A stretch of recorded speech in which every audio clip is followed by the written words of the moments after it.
Hello, another question on the Corona crisis. Now the question is, so it's a tough video, tell a friend video. Why did we not test 1,000 people on a daily basis? Maybe if they didn't have that many tests, it could have tested even 100 people.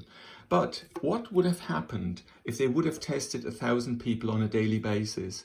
You would have, on every day, you would have these 1,000 people, and it's very easy to kind of come up with 1,000 people that represent the population. There are lots of companies that have been doing that for half a century of times, 50 years and more, to know who to test, who switches on the TV set on. So this is all data that is available. So they could have tested 1,000 people. Then they would know who has corona.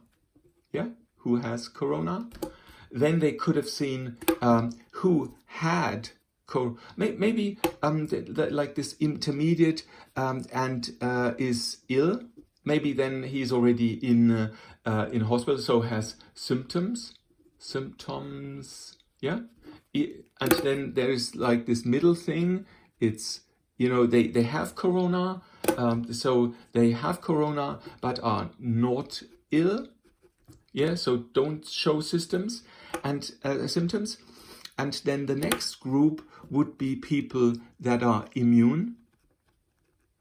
Yeah, so they already had corona. Yeah, so, and then the next group would be they did not have corona. And then there's usually a gray zone. We don't know, so test invalid, yeah, or contradictionary.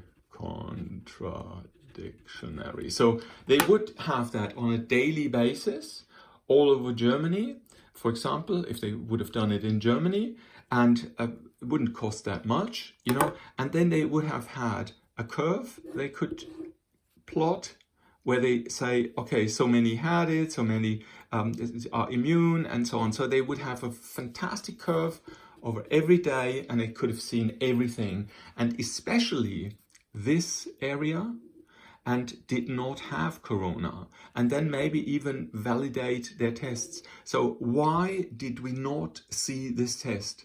It would have cost us, I would say, 1,000th of the measures we do now, and I would even believe 1/10,000th of the cost of the measures we do. So it would be the most efficient, effective thing to deal with corona, but they did not do it, and that is something. If they didn't have the idea, okay, then somebody could come up, but I think deliberately they did not want to have this view of the equation. Okay, so that makes me very, very suspicious. Okay, thanks a lot. Comments are most welcome, and see you in the next video.